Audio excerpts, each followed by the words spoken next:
Hi, Richard Hemming here from Under the Radar Report. It is great to be here with Luke Winchester from Merewether Capital.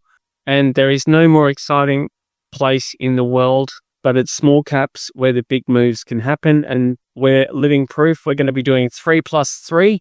Hi, Luke. Great, good to be here. Oh, it's great to have you in the center of the world. And Small caps. center of small caps, well, at least for now, and wherever you are. Let's just get going. Let's just talk about, one stock that you've been buying recently, Austco, one that I actually like as well. So what do you like about Austco? Look, Austco has been a good performer for the fund for many years. We bought it at the inception of the fund back in late 21. From memory, it was 12, 13 cents at that time, trading up around 44, 45 at the minute. But it's just been a good, steady execution stock. Nurse call systems, that sort of healthcare technology. Yeah. Also, I think sort of what gets overlooked a little bit, nurse call systems, people think are just the lights and sounds, the buzzers. You press the button and the light goes off, but there's a bit of smarts behind them now, and in particular, Austco pairs up the hardware with some good software solutions around clinical workflow and helping sort of maximise the efficiencies of hospitals and aged care. So, one we've liked for a while. They had their issues through COVID, as you could imagine. Obviously, like I said, hospitals, aged care, they're major customers. They went through some major disruptions. Then they had the chip shortage issues as well shortly after that. So, 2 or 3 years of really disrupted operations, and I think sort of overlooked a little bit by the market how well management did to get them through that period. But one thing I point out quite a bit is one of their bigger peers on the ASX, Hills Limited, in that space actually went under during that period. That they couldn't sort of ride out those operational issues. So I think it's a good management team, good business. They've acquired well. There's been some good organic and acquisitive growth. Geographically, they're over in North America and in Asia as well. Just a lot of the characteristics I like in a small cap, and that valuations never got too crazy. I mean, even now, I think sort of FY26 earnings, maybe 12, 13 times, which, is a pretty good price for the business and the growth. So yeah, one we like, one we've bought pretty recently, and one of the, actually, I think it is the largest position in the fund. So very much like it the same way you do. Well, I've been guilty of taking profits actually in the past 6 months because it has, as you said, had such a good run. And I was always concerned about the scalability of the model, just because I guess they did have those COVID problems where they couldn't get the software, and they've had a lot of problems. And as you say, they've overcome them.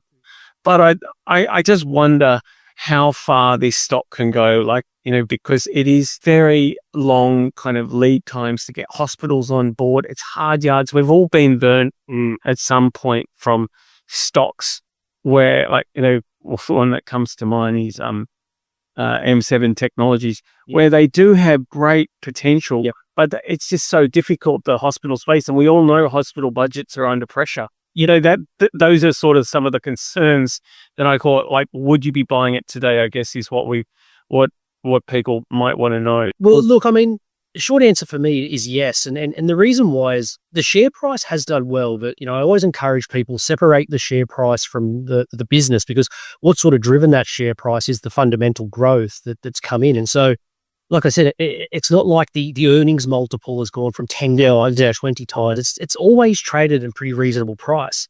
The thing I liked about their recent update at the AGM, though, so as I said before, they've made some acquisitions, and where they've acquired in their value chain is they're the hardware software solution, the actual product themselves. Yeah. And they've gone and acquired in Australia and New Zealand some of these sort of direct service installation type companies, so sort of coming down that value chain a bit. Yeah. And I think, there was quite rightfully, I was sort of just, let's wait and see how this plays out, because it's generally more competitive, lower margin.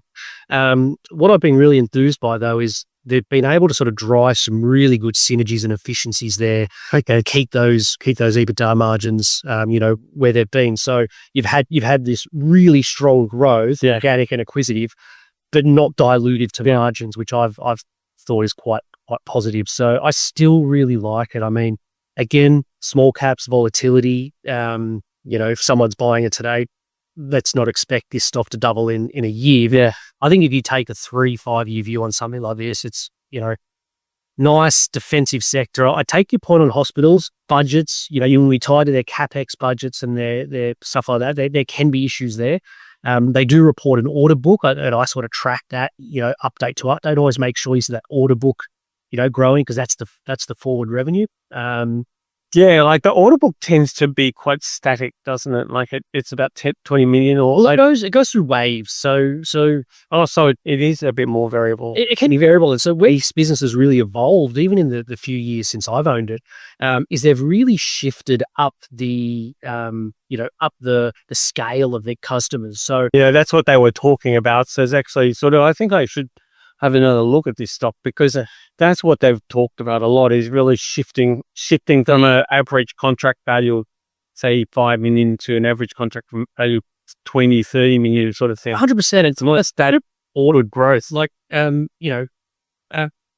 time, track what management say, and yeah, definitely. And that's something I really give a lot of. Humble company, aren't they? Very humble. That's like us. We're forcibly like that. Goodness, now we're forced to be public, remarkable, humble here. It's all right. Cannot. As soon as you start crying, something is going to bite you in the knees. But I remember the first time I spoke to them, they were quite honest. They sort of said they'd underinvested in their products, and they saw themselves as a second and third tier solution to some of their competitors, like Roland is the major one.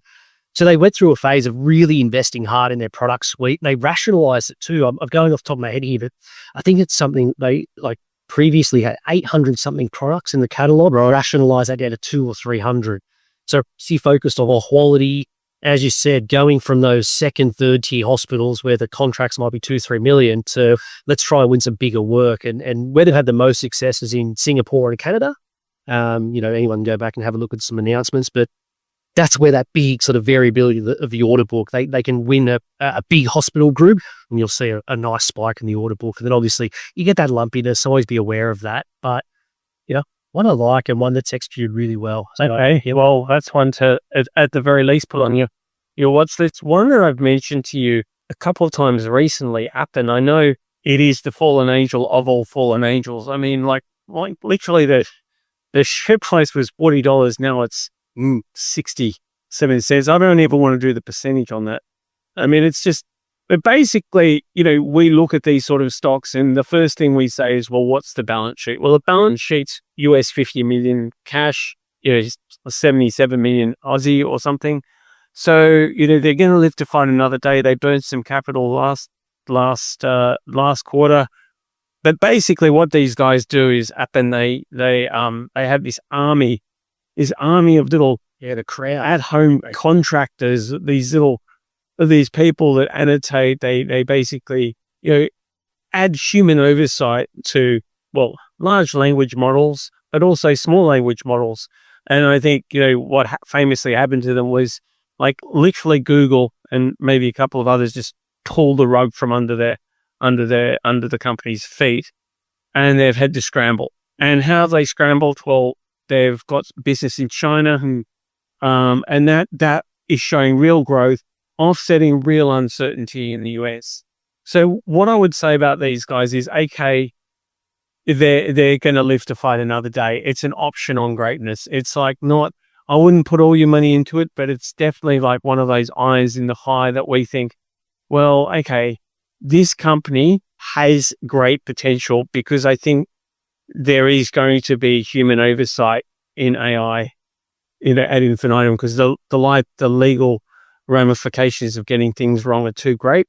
So I believe in the business model, and I think the new guy is definitely doing a great job. This young Australian guy. So I believe in it. But having said that, the next one, it could go either way. It's very much I guess a moving feast. Yeah, well, I mean, we had it recently on Ausbiz together, and taking a look at it, and I made the point, as you just said, I sort of shocked me actually when I saw it, how much the business has pivoted to the China segment. I obviously knew they had a growing Chinese segment, and the primarily US big tech customers were winding down, in particular Google. But the last quarter, the majority of the revenue came from China. It's also the profitable thing as well, $3 million EBITDA. So I agree, and I think it's really hard as investors.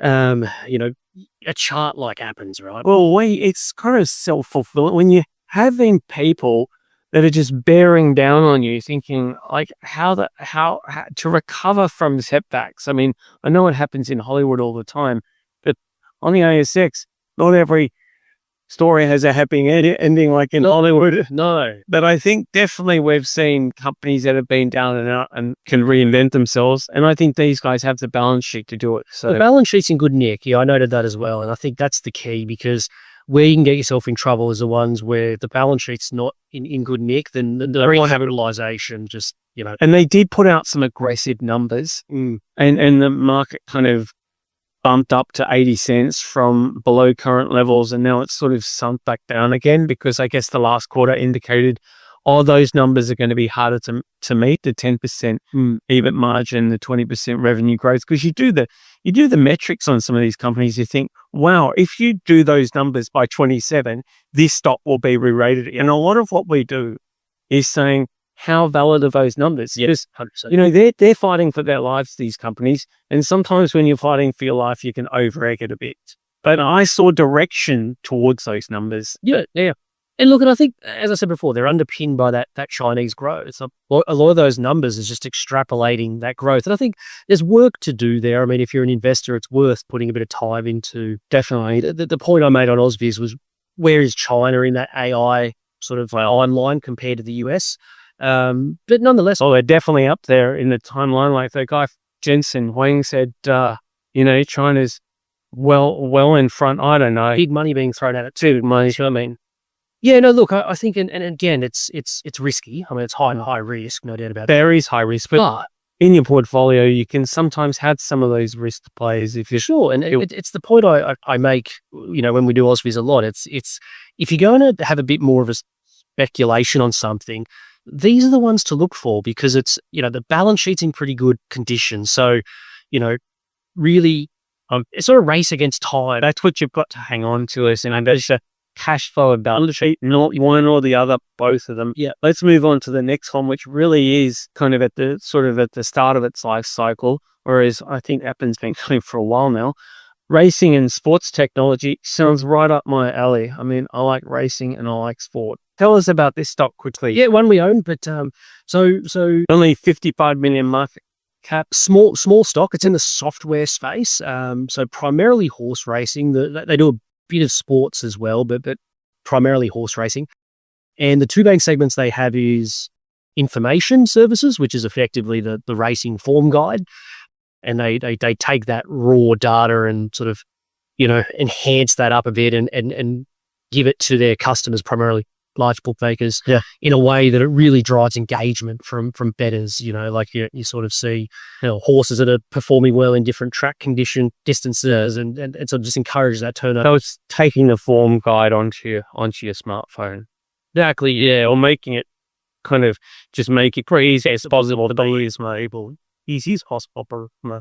True, that is effectively the business. Well, then they're not like a fixed odds, are they? They're wagering, so that they don't. So they take take it. I think that is important. So it's all back end technology. So their customers are Tabcorp's clipping their ticket. Yep, and in Australia, their customers make up 95% of wagering turnover. Every major bookmaker you can think of is a customer of racing and sports. Oh, right. So they've got a firm, sticky customer base, real sticky customer base in that core segment. It's grown pretty nicely. But how does it grow? Does the growth happen from increasing the fees that they charge? A little bit of price increase, also more features. So sort of just rolling out different features. There's some like virtual stuff they do, simulated races, social media things, just more features, more add-ons, and sort of that modular approach. Obviously price increases as well. So they've grown that information segment pretty well, getting some international growth as well now. The other segment, which is where the real rapid growth is coming from, though, is sort of the back-end wagering technology for bookmakers, and again, focused on that horse racing segment. So there won some customers in the space, and one of them, Picklebet. I'm not sure, might ring a bell to some viewers. Pickleball. No, this is Picklebet. Picklebet. There's people's out there. Yeah, a little marination if they're in the world. So they they started off life as a online bookmaker, primarily for esports. That was a bit of a niche area. And then as they sort of build up this customer base and this turnover, you cast your eye to, well, what other sort of wagering verticals can we offer? Obviously, sports betting, and they're everything under the sun nowadays. And so when they wanted to then roll out a horse racing vertical for their customers, rather than build that sort of capability in house, they outsourced it to a racing and sports technology. So they use their managed trading service. Oh, right. They're probably one of the larger customers. Right. That's good because they've got more diversified revenue streams in it. Yeah. And that's, there's a lot of success internationally as well, because obviously Australia, we're pretty mature. Being deep, or not deregulated, it's been legalized here for many, many years. So the entrenched players are quite entrenched. Every now and then you get a startup come and sort of try to shake things up. It's quite hard.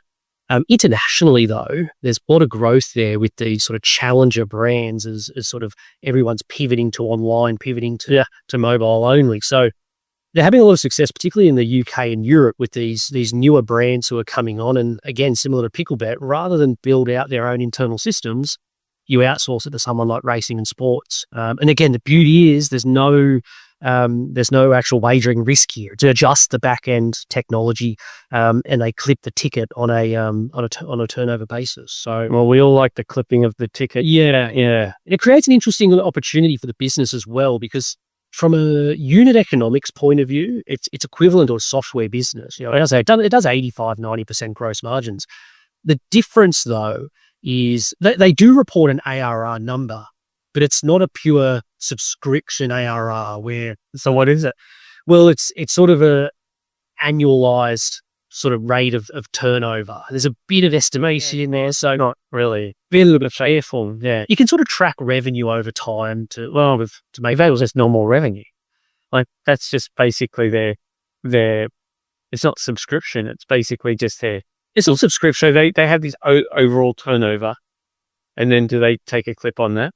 Yeah. So it's not subscription in the sense of like these customers aren't paying $200,000 a year for the subscription, but they're growing their businesses, and the more they grow, the more Racing and Sports clips the ticket. So I think there's a risk to it, and I think you're right to highlight that, is that that can vary. If one of these brands struggles and pulls back or whatever, but there's also this embedded sort of growth there, because you are tied to the ramp up of these businesses. And so a lot of the time, Picklebet's a great example. I mean, sort of came on the scene, and you start off as a bit of a challenger brand, but now they're quite competitive in the horse racing space, and have turned into quite a large customer. Well, it's a short industry, and if you can grab market share, so there can be a bit of embedded growth there, where they've won a customer, and it won't show up in the numbers straight away, and it sort of has to build up over time. And so anyway, it's definitely got a business that's swimming rather than sinking, and it can be, and it's like a snowball effect, is what you're saying. That's right. There's also and really sticky. To me, it has all the attributes I think people like to look for in sort of software style businesses. It trades very cheap. I mean, sub 2 times revenue. Yeah, a lot of your stocks that you like are really like at that 2-time revenue sort of level. Yeah, I mean, look, for me, one of the major things I'm looking for is sort of stocks around that inflection point. And that's exactly where racing and sports is. I mean, encourage anyone, open up their investor presentations, and you'll see it in their charts. Like their charts are just bottom left to top right. Revenues grow strongly, circa 25-30% a year. But the key for me is that sort of EBITDA and that profitability line have just got through that inflection. So that the operating leverage comes through, and I think what the market sometimes overlooks is when that leverage hits the bottom line, just how quickly that multiple can come down. So if something's doing 500,000, $1 million a year, it can look expensive at a 55 mil market cap. Yeah. But that can go from 1 to 3. Yeah. 3 to 6. Like you're talking about coming off a lot of these low bases, which is what small caps exactly about us. Yeah. There's risk involved because they are small businesses and everything like that. But if you've got the confidence to look a year or two forward, those multiples, 55 times multiple, or 10 times multiple, very, very quickly. So I guess like the difference between us in many respects is the next one I'm going to talk about. Articore is what we're seeing with racing and sports technologies, leverage on the upside with growing sales. Whereas what we're seeing with Articore is sales going the other way and them extracting the benefit or trying to extract more from those sales, which they've done recently. Articore basically, they own platforms where you buy t-shirts and mugs, and basically it's a platform where sellers meet buyers. So the sellers being the artists or the people that create the artwork and stuff like that. Then it goes into the system, and then people buy, then immediately it gets supplied by a third-party supplier. So Articore is like a low touch, but high margin sort of business. But that business only works if there's sales growth. So they've improved what they call these GPAPA margins, which is growth profit after the expense of marketing. So, and that's been the big change, is the payments to marketing have ramped up. So this company is definitely another example of a turnaround that's been hit quite hard by, I guess, a combination of like post-COVID changing landscape of paid marketing coming to the fore, whereas their two brands are Redbubble and TeePublic. Redbubble is basically seen its margins, like its sales line falling. TeePublic's held on, and the big difference is that TeePublic came about during the advent of paid marketing. So whereas before Redbubble just relied on Google search and you could search it and then you'd find a Redbubble thing, now with the advent of AI and Google just trying to extract more and more, it's just paid marketing. And the guy from TeePublic is now the CEO, and he's elbowed out the founder. Yep. So it's He's still on the board? no, he got out. It was a complete, it's been a lot of pain at the board level, but definitely he's still a 14% shareholder. And I've spoken to the company. They say he's happy where he is. To what extent that's true, I'm not sure, but definitely the vote was overwhelmingly in favor of this new guy, Vivek, who's at the helm. So we've made, like, how we look at stocks, Luke, is basically survival risk, which some of these stocks have, which this was trading like was going to go out of business. So now we've doubled our money from the recent 15-cent low to is now about 30 cents. Yeah. So you get the survival risk. Now what we want to see is that it can sustainably grow profits. So you want to see those improvements on the margin dropping down to the bottom line. So that's the key. And I was actually on Ausbiz, and Nadine said, "So have you bought a t-shirt?" I don't buy, not really their core market. Like 7% of their sales come from Australia. Yeah. This is really a US business here, kind of niche, where people like their fandom or something, and someone makes Star Wars or some stuff, and basically they're going for that niche audience.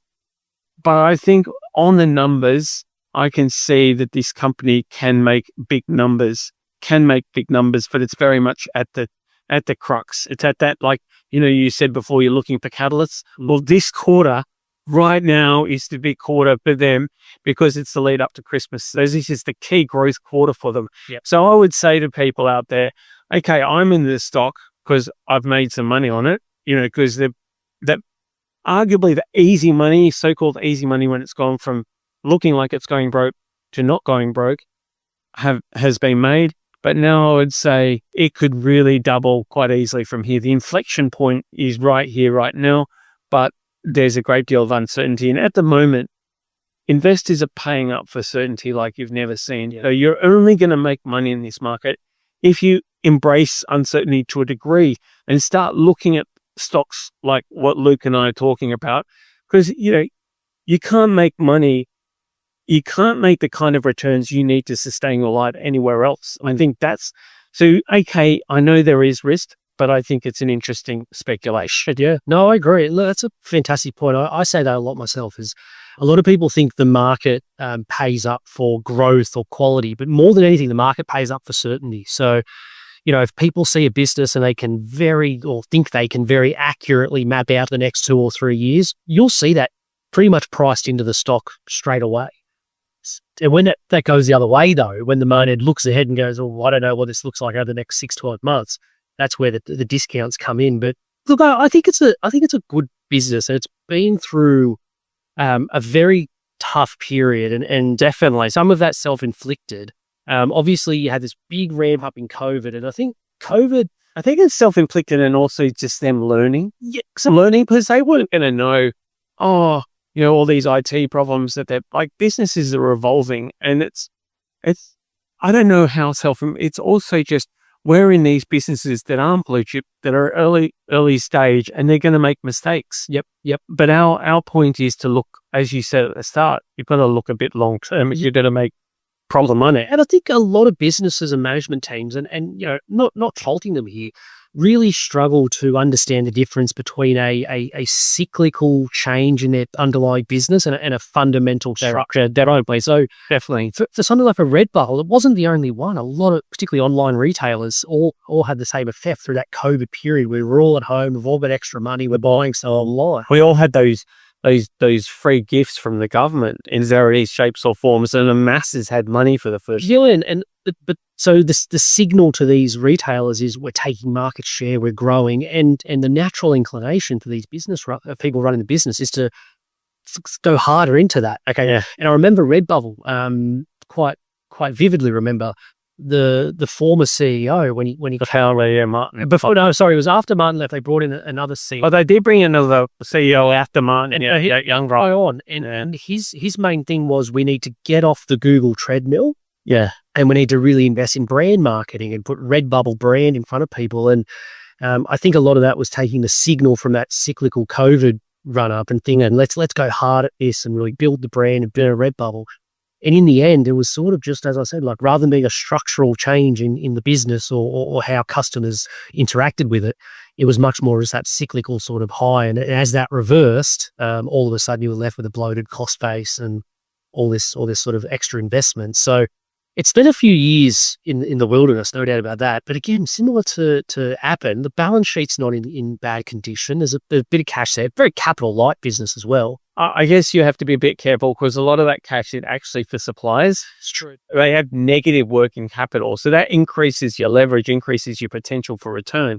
But as I'm saying to the company, you need your business you need sales to go the other way for you to get these improvements that you've made on the margin front. Yeah. So, okay, the balance sheet's a bit tricky with ATG or Articore, Redbubble, TeePublic, but it's certainly one that there's more risks than you think, because a lot of that cash needs to go to suppliers. So it's true. Got to be very careful with all the seasonal too, obviously, where, as you said, I'll get a lot of cash in the door in this quarter because everyone pays up front, and then all that cash will go out in the third quarter when they pay their suppliers and everything like that. And they also get their really good T-shirts for Christmas and stuff like that, because that's what my kids are getting. But let's just move on to another one, which I thought was really fascinating, Change Financial. And I looked at its provenance. It comes from purchasing an asset from Wirecard. So tell us about Change Financial again. I think it's got great metrics. I mean, this is another one where the potential is great. Yeah, interesting business. And so, you sort of said, let's pick a couple of turnaround style businesses. Yeah, that's why I thought Change fits this. So, the listed history is sort of a bit all over the place, to be honest. It floated as a business called Chimp Change, which a neobank over in the US, and tried that for a few years and couldn't really. Monkeys always appear on the corporate landscape, don't they? There's somehow just, do you think the marketing people, they're trying to think, oh, what do people relate to? Yeah, I don't know where they come up with these monkeys, MailChimp, and we slightly better than MailChimp, but we one for me too. But Chomps. Okay, do call it a jump change. Yeah, I don't know. Yeah. So they had this US neobank business, but as part of that, they built an internal payment processing platform. Anyway, so trying to put a long story short here, they sort of consolidated back to that payments processing platform. acquired some assets when Wirecard went under. So Wirecard, Also another big event. yeah, there was big headlines, obviously, Big from headlines. their point of view, but underneath that, Wirecard had bought, 50 or 100 businesses around the world, and a lot of them were legitimate businesses that sort of, It was just in Austria or somewhere. sort of just corporate fraud on top. Yeah. But one of those businesses was an Australian, New Zealand payment processor and issuer as well. So bought those assets with the idea of sort of getting a bit of instant scale for that processing game. And primarily in New Zealand, and ended up with a few credit union building society customers to process and issue their debit cards. And since pivoted to mostly fintechs since then. So, if you think of these sort of fintechs that are targeting, in particular, like corporate card programs. So you'll have a fintech that has an idea and says, we want to have a card. There's actually sort of companies that are we want to replace the traditional expense card with this prepaid sort of corporate card. There's a few that's, lots of different ideas, the fintech space. But, if that's your fintech idea, what do you need? Well, you need someone to power that card for you. So they partner with MasterCard and, have sort of won a few building societies, credit unions, fintechs. And so it's all about basically growing the cards on that platform. More cards, more tapping, more turnover, more. Hazer Australians that started this company. It's just like an Australian-based company. Yeah, so based up in Preston. Pretty aggressive. So the tech sort of came out of New Zealand with that core Wirecard, but then sort of, developed that over time. They spent I think from the time they bought the Wirecard assets to sort of getting all of their approvals and their commercializations. Money, they're like a B2B business. B2B, yeah. So they take no credit risk. Yeah, that's a good business idea. And if you can find enough fintechs out there, so what's their sort of universe? Is it big enough for them to? So one of the things I really like about this business is your leverage to the hard work of your customers. So as an example, they had some really good card growth in the first quarter result, and they felt like venture capital sweat equity. So a little bit. So, we topped up a little bit in the fund post that first quarter result. They had 22% quarter-on-quarter growth in active cards, and they called out one of their key fintech customers over in New Zealand. And I sort of follow them on LinkedIn, and they have been sort of winning some big customers. And so, you think about from Change Financial's point of view, they won this customer a couple of years ago. A tiny fintech with just an idea around sort of corporate gift cards and corporate wellness. And they've gone from, few hundred, couple of thousand cards on the platform to now being tens of thousands of cards. People are always trying to vertically integrate their companies, and this is playing on that strategy. Exactly. Yeah. If a Change's point of view, you win that customer once, and then you're just leveraged to their growth. Yeah, definitely. It's similar to the other company you brought up, the sports racing sports. Yeah, right. I think it's interesting. Like people, and sometimes it's good for people take a step back. And one thing I'd like to say is, think about from a business model point of view and an operating business point of view, like, how do they make money? Questionable thing a lot of people don't actually sit down and do. Like, think about, how does $1 of revenue go through this business? Like, where does it come from, and how does it sort of make its way to you as a shareholder? And sort of when you sit down and there's a reason why these sorts of payments businesses, ASX Global, they generally trade at some pretty lofty multiples as they scale and grow because they've got some really attractive economics. Build the platform. Well, so if you've got a platform that people need, then that's a bigger and bigger asset. It's 100%. I look at the money made on Hub, like the money made on Netwealth, the money made on a lot of these successful platforms. It's just getting them to the platform, so they need it so that they can't go somewhere else. Comparison to a Change Financial is actually EML payments. Yeah, and so EML, like, you think about what that business was. They just got over their skis. They went and bought some stuff over in Europe, and they sort of got outside of that core, cards issuer that they were doing. They were getting into some, backed payments and other sort of stuff. And just they took on too much risk and sort of, I don't think they quite understood what they bought over there in Ireland. But that's, look at EML from 2016 to 2019 as you grow that sort of scaling payments, processing and issuing businesses. They're really good businesses. I love that expression. Get an overview skis. Yeah, that is a great expression. The thing that impresses me about Change Financial is that it's a B2B business. That's one thing. But the other thing is it's growing off the back of other people. Those businesses work. So it doesn't necessarily require them to keep Yes. growing customer numbers, although that's what they're trying to do. Yeah. But what's going to be the big burner is on the return on equity is the businesses, is their existing customers. Is that sort of right? So it's a great sort of, it's like almost a trailing commission structure. They had a really good chart in their presentations, which is their active cards on their platform, and they highlight when new customers are onboarded, and you sort of see the steady growth and a new customer and then steady growth. And so, right, so you can see that effect as an investor. virtual effect, yeah. But no, look, it's one we've owned for a while now. One we really like. Very similar to racing and sports, talking about before, right around that inflection point, which I love, FY25, they lost 500K, something like that in EBITDA this year. They've already guided, which when we're on Ausbiz, I made this point, you don't see sort of year ahead guidance to it from micro caps, but because of that, there's so much uncertainty. well, normally, yes, that for a business like this, 70, 80% of their revenue is recurring, and they've got a pretty good sort of grasp on their cost base as well. So they've already put out guidance for 4 to 5 mil EBITDA in FY26. So, trading on that 50 mil odd market cap, it's pretty cheap. And so I think it had a very good first quarter. There's actually a chance they come in ahead of that guidance. In particular, first quarter was strong. Second quarter, seasonally, they're strongest because that's when we're all Christmas shop tucking our cards. Yeah, you get more sort of turnover and transaction value. Once again, we're in the key quarter, aren't we? With lots of this. That's right. Yeah. Well, look, it's important to sort of, like I said, take a step back and think about the operations of these businesses. They do go through seasonality. Like the market, you get some great opportunities because people sometimes don't realize that, and you'll see some stocks get sold off after what appears like a weak bill. But I know that definitely seasonality will kick in. But I think in our sort of area, the work that you do really pays off because often there's no one else doing that work. So we're in a sort of a unique position at times. One where we're not in a unique position anymore is Scali, and that's the final stock.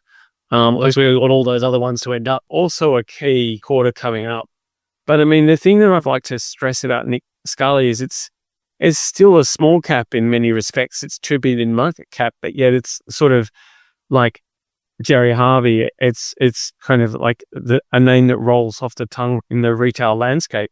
And like Jerry Harvey, it's a founder sort of operated, although how much Jerry Harvey has to do with the business these days is open to question. But definitely when I first started covering Scali, I talked to Anthony Scali and he impressed. But what impressed more than that was the balance sheet. It was like 350 million market cap, 200 million they had in cash or something. I thought, really? Like I just couldn't believe it.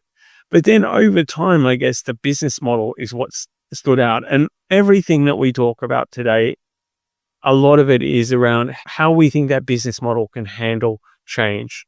And Scali's business model, well, they make the furniture. Before vertically integrated became a word rolls off the tongue, that these guys were doing it. And they basically an innovator in accepting 50% of the price up front and then building it. Yep. So 6 weeks time, they've got the money and they're building the inventory. So they're minimizing their working capital. Like these guys are innovators in so many ways. And yet people still think, it's X growth. Well, look at what they're doing in the UK. Basically, the UK, I've got a newsflash. It's a bigger market than Australia and New Zealand by a long shot. And like when it comes to a lot of the companies we're talking about, if a founder has a good hands-on grasp, they're not going to raise stupid equity or equity for raising equity's sake. They're not going to go overseas and not know what they're doing. Like the buck stops for them. And that's like pretty much what we like about Scali. And I hope all these stocks end up being like Scali. But if they can even be a tenth of what Scali's done, we're going to be happy. Yeah. No, look, it's a brilliant business. One I used to own at the old job I used to work at. I think it's no longer misunderstood at all. There's enough eyeballs on it. No, but people did sort of question the UK expansion. They did, officially, understandably. But I think to go back, you said you looked at it back on the 350 mil market cap. back then, I think it probably would have been a pretty misunderstood business because a lot of Pretty boring, yeah. but a lot of people assume it's a generic retailer.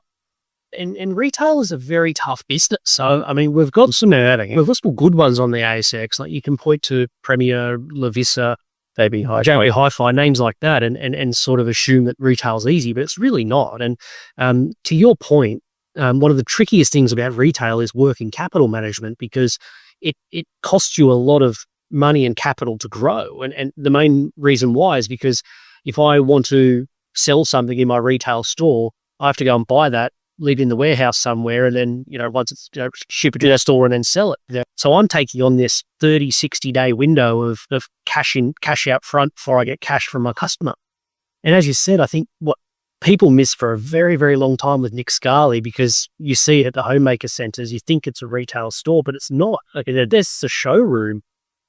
So I sort of caught up with them to a degree now on that front. But some of these companies, and like we go to these conferences and we see the companies, the quality is improving through the roof because these guys are fighting a lot more for capital than they are at the big end of town because of the ETF effect. And these guys are getting better and better at what they do because they know that the easy money's gone. They need to do everything they can to improve how their explanation for their business, but also doing the business itself. Yep. So no, look, I mean, and obviously we're in the small caps, and in small caps, you want companies that are growing and have the potential to grow into something bigger. But I say it all the time whenever I write my reports and I do media.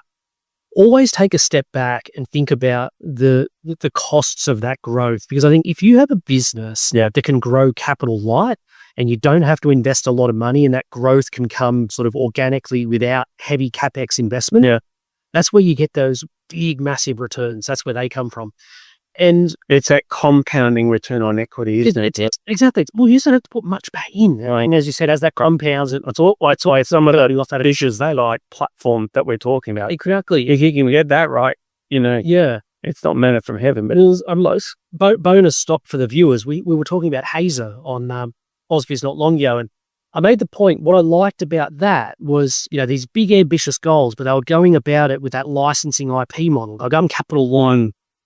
Because I think too often you see these businesses, they've got a good idea, good technology, good whatever it may be, but to achieve what they want to achieve, it's going to cost them $100, $200, $300 million to build a factory, to develop an MI, and it's hard. It's so hard because if you've got the market on your side the whole way, as you said, you'll get that capital at reasonable prices, and you can do okay. But it's quite hard to do. Well, so we want the ETF effect and large caps, and it's a very, very fickle market at the best of times.